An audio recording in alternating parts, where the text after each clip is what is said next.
I can't forget about that. Oh, and this. Oh my god, and this one as well. Hi besties, it's New Year's Eve, Happy New Year's, and seeing as it is the last day of 2021, I thought I would wrap up all of the books that I read in 2021. These are not all of the books that I read, by the way. I read a lot more than this. I actually read 190 books total in 2021, which is crazy. I did not technically reach my Goodreads reading goal of 200 books. I do think I could have achieved it if I hadn't got into like a really horrible reading slump in November and December. If you're wondering where I've been the past few weeks, it's been in that reading slump. That's why I haven't been making content. But I'm back. I'm hoping I'll be able to start 2022 off with some really great reads and get myself out of this slump. I currently have actually like a bunch of books that I'm halfway through reading, but I think I'll save those for a video in January to talk to you guys about. We're not here to talk about what I'm currently reading right now. We're here to talk about all the books that I have read. I think I'm just going to run you guys through the stats of the books that I read, and I will show you every single book that I read this year, but we'll just talk in a little bit more detail about some highlights of the year. If I talked about all 190 books that I read, I think this video would be way too long.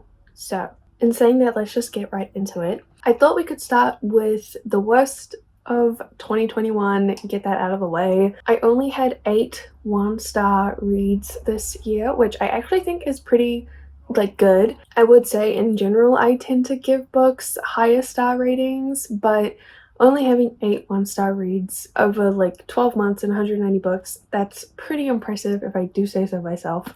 It was tough figuring out what my worst book of the year was, but I think that has to go to Gabriel's Inferno. I read this at the very start of the year in January or February for a video, and this is like some erotic romance inspired by Dante's Inferno, and it's like a teacher-student relationship, and it was just like a horrible 50 Shades of Grey writing style vibes. And I think out of all the one-star reads that I gave this year, this was the worst quality and just the least enjoyable. But I do have to say, a lot of runner-ups for the worst book of the year have to go to a bunch of romances that I read for a video that I didn't end up doing or uploading. I guess I did read them. Basically, over the last 6 months, I read a bunch of romances for a video that were from a list of the hottest romances of summer for 2021. I genuinely think that most of the books that I read for this video, there were like 39 books on the list in general, and I read I think maybe like 20 to 30 of them. I think most of the books on that list make up the majority of my 1-star ratings and my 2-star ratings, and I had 23 2-star reads this year. Most of those 23, I'm pretty sure, come from the books, the romances that I read for this hottest summer romances video. I will say I did read a lot of questionable Kindle Unlimited romances this year, and I would say they would probably make up the rest of the 2-star books that I read in 2021. So these are all of the 1-star books that I read in 2021, and then these are all of the 2-star books that I read in 2021. Happy to say that my average rating this year was somewhere between 3 and 4 stars. We could probably say 3.5. I had 52 3-star reads and 52 4-star reads. Special shout out to the last book that I finished this year, Once Upon a Broken Heart by Stephanie Garber. I gave this 4 stars. Honestly, it's probably more of a 3-star read, but I was just so genuinely happy to find a book that I could get through and finish, because I read this I think a few weeks ago, and at that point it had been kind of a hot second since I'd finished a book, let alone picked up a book that I had enjoyed. So safe to say this is probably one of the best books that I have read in a few months, which honestly came as a shock because this is a YA fantasy romance, and I haven't really been enjoying those lately. I will say most of the books that I gave 3 to 4 stars to don't really, none of them really stand out to me. So I don't really have any highlight mentions apart from that. So here are all of the books that I gave 3 stars to, and here are all of the books that I gave 4 stars to. There will be a link to my Goodreads, specifically my 2021 reading challenge, in the description. So you can go and see all of the books that I read, and you can go through and read my reviews of them if you want to know a little bit more about them. Although I will say my reviews for books aren't always very good. But the link will be there if you want to go check that out. And that leaves us with 41 books that I gave 4 stars to, which I think is honestly a lot more than I was expecting. I honestly didn't think I would have that many 5-star reads. I think maybe it doesn't really feel like I've read 190 books this year. It also doesn't really feel like a year has gone by. It doesn't feel like the end of 2021, so I'm probably just like can't remember all of the books that I gave 5 stars to, but there are definitely some that stand out very clearly in my mind, and I think I can safely say that these books are my favorites of 2021, my best reads of this year. This year I read 2 nonfiction books, and one of those books, Burnout by Emily and Amelia Nagoski, turned out to be one of the best books that I have ever read just in general in my life. I picked this up at a time when I think I really needed to read this book, so that probably had an impact on my 5-star rating, but I do think this is just one of the best nonfiction books that I've read. Not that I've read many, but it was very, very practical. I found Emily and Amelia's writing style to be engaging. I don't want to say accessible, but I know that like some nonfiction that I've tried to pick up in the past has a very distinct sort of style of voice, and that is sometimes very off-putting when you're reading something a little bit more factual, when you kind of just want to get to the facts. It was just a very upfront book, very simple and straightforward. I would highly recommend this to anyone who kind of has day-to-day anxiety or is a creative and is maybe struggling with some burnout, and it felt like I was getting a really nice hug while reading this, which I've never experienced reading nonfiction. This was just really great. Why don't we talk about the first book that I gave 5 stars to this year, and that is The Bone Season by Samantha Shannon. This is easily my favorite fantasy book of this year. The Priory of the Orange Tree was my favorite fantasy book in 2019. Samantha Shannon has done it again. So I read all 4 of the books in the Bone Season series this year, and this is kind of like a fantasy series, but it's also sort of like a dystopian sci-fi series as well. When I say the world building in this series is fantastic. It is so good. Basically, there are people in this world who can do magic. They have access to what is called an aura, and this gives them powers. Everyone has sort of different powers, but we see that there is this sort of hierarchy and like level to everyone's different powers. So some people have like better powers than other people, and we follow Paige, who is a dream walker, and she is like the only dream walker, and her magic, basically she can like go into other people's minds. It's not like mind reading, I would say it's more like mind control, but it's not even that really. But her powers are, she's really powerful basically, and we see she's kind of higher up in this magical hierarchy. But in general, people who have access to the aura, who are magic, are in hiding from the government, Scion, and they are trying to get rid of all of the unnaturals to create a safe place for everybody. Classic like dystopian ruling government setup here. But once you get into like the setup for each book, things get kind of complicated because each book is so different. It's really hard to describe what happens in the series overall if you're getting into the heavier details, but trust, this is such a good series. There are so many details, and Samantha Shannon's writing is just incredible. She is now one of my favorite authors in general, but easily highlight author of 2021 for me. Some other fantasy that I read and really loved is surprisingly some YA fantasy, and that is The Wrath and the Dawn duology by Renee Ahdieh. This is a retelling of 1001 Nights, which is an Arabic classic. It's actually, I guess, a collection of short stories, but it's about this king who marries a new woman every single day because every single night he kills his wife, until one day he gets married to this woman who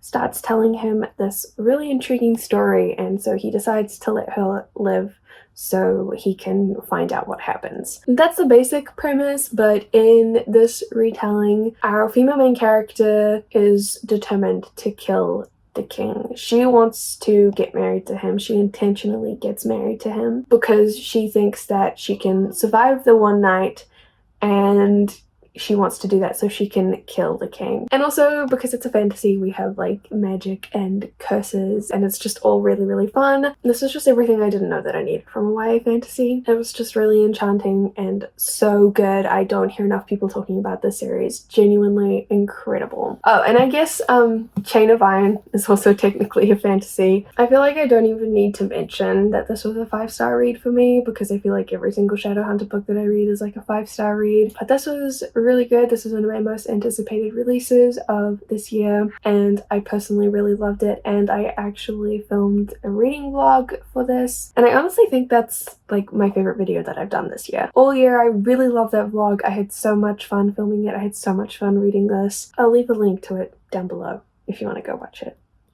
Okay, I do think I just need to very quickly mention the Awkward Omegaverse books that I originally rated 3 stars, but I think I did go and change that to 5 stars because I cried like a little bitch reading these. And I actually still think about Lola and the Millionaires like every single day. And it is so embarrassing that 2 Omegaverse books were some of the best books that I read in 2021, but Facts are Facts and Lola and the Millionaires is a 5-star read for me. It had to be said, it had to be addressed. Quickly moving on. Still slightly embarrassing, but also favorites of this year. Have to mention Twisted Love and The Maddest Obsession. Both of these are Kindle Unlimited romances, slightly dark, sort of mafia romances. Twisted Love is by Anna Huang, and it is a older brother's best friend romance, sort of Grumpy Sunshine dynamic. This was just so fun to read, and I just love seeing Alex and Ava fall in love. Even if the plot of the story, like around their romance, was like a little bit silly and unbelievable, this just was so fun. And I read this during a lockdown that we were in, and I think this and The Maddest Obsession honestly saved me during lockdown. The Maddest Obsession is the second in the Made Men series, which is a mafia romance series by Danielle Laurie. And this was also kind of like Grumpy Sunshine dynamic, but this is about Gianna, who is like part of the mafia, and Christian, who is an FBI agent, but he's like a little bit dirty. I actually reread this recently on Christmas Day. I reread this. I got a Kindle for Christmas, and this was the first thing that I read on it. I reread The Maddest Obsession because I'm just obsessed with it. I love it so much. Their chemistry is just so good. Obsessed with it. Not a Kindle Unlimited romance, but an indie romance that I have to mention. Christ's Sixth Venom by Penelope Douglas. This is like a popular girl, unpopular girl bully high school romance. It's Penelope Douglas's newest release, and I think it's my favorite of theirs yet. Probably tied with Birthday Girl, honestly. But this was just so angsty, and I'm not usually someone who really likes a lot of angst in their romance, but this was done so well, and this was just so hot and so different to any other sapphic woman-loving woman romance that I've ever read, and that I really think is like out there. Honestly, probably now my favorite sapphic book of all time. I think Penelope Douglas does a really good job at writing tricky sort of relationships. The bully aspect, bully romances are just so ridiculous, but Penelope, they somehow managed to make it work. Like, it's done in a way where I still believe in the couple becoming a couple. I just think their books are always so fun and just so good, and I definitely think it's saying something because I don't really like romances set in high school anymore. I can't really get through those, but this was just done so well. I really loved it. Now I want to talk about 3 traditionally published romances that I honestly feel like I haven't talked about enough, considering how much I absolutely loved them. The first is Act Your Age, Eve Brown, which is the 3rd and final book in the Brown Sisters trilogy by Talia Hibbert. Talia Hibbert is my other favorite author of 2021. Her and Samantha Shannon are just such incredible writers, and technically I read Talia Hibbert for the first time last year, but this year after reading Act Your Age, Eve Brown, I went and read pretty much all of Talia Hibbert's backlist, and this is just so good. This is another kind of Grumpy Sunshine dynamic. There were a lot of Grumpy Sunshine romances out this year,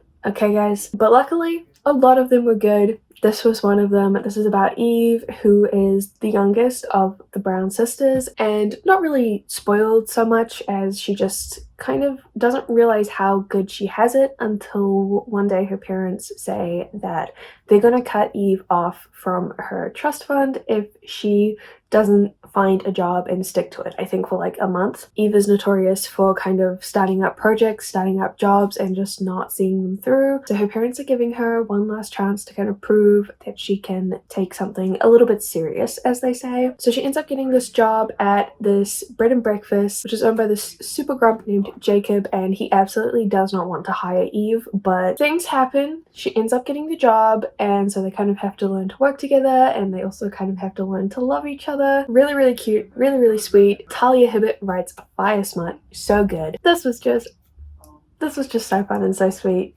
Cannot rave about her books enough. The next romance, I don't even know if I've mentioned this at all on my channel, but that is You Deserve Each Other by Sarah Hogel. When I say I don't like enemies to lovers, but I love this book. It was so insane in like the best way possible. Basically, we follow Naomi and Nicholas, who are engaged to be married, but we find out pretty quickly that neither of them are very happy in their relationship, and neither of them really want to get married. On the outside though, the relationship seems like pretty perfect. Like to everyone else, no one can really tell that they're falling out of love and kind of falling apart. The only reason they don't just fully break off the engagement is because neither of them wants to pay for the wedding. When I say the wedding is in like a few weeks and so everything's already booked in and ready to go, they don't want to back out because they don't want to be left with the bill. Like whoever calls the relationship off ends up getting the bill. That's kind of like a bet that they make with each other. Literally just so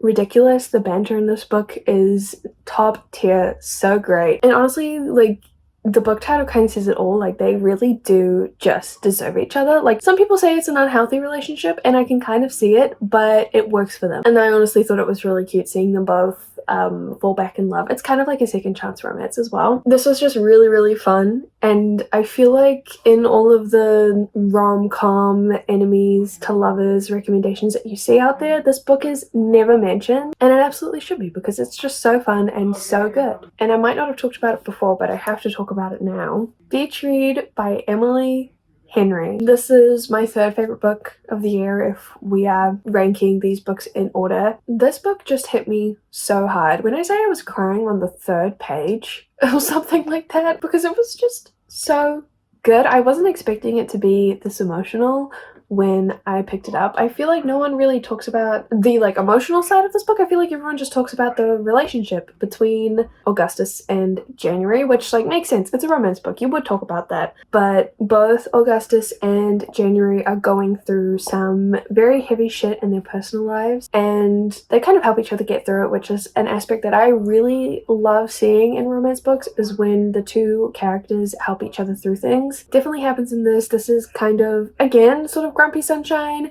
Both Augustus and January are kind of polar opposites. It's also sort of academic rivals to lovers. So Augustus and January went to university together. They studied creative writing, but the book is set a few years, maybe like 5 or 10 years after college, and they haven't seen each other since. But January moves into her dad's beach house, lake house, holiday home basically, and turns out Augustus owns the house next door. They're both staying there. They're both going through writer's block. I also found out this year that I really love books, specifically romances, where there are writer main characters. I just love it. I don't know what it is. I'm absolutely obsessed with it. Please, if you know any romance books that have writers as main characters, tell me, because I need to read all of them. This book just made me absolutely feral. Now, my top 2 books of 2021 I don't think will be a surprise to anyone who knows me or has watched like any of my wrap-up videos of this year. My second favorite book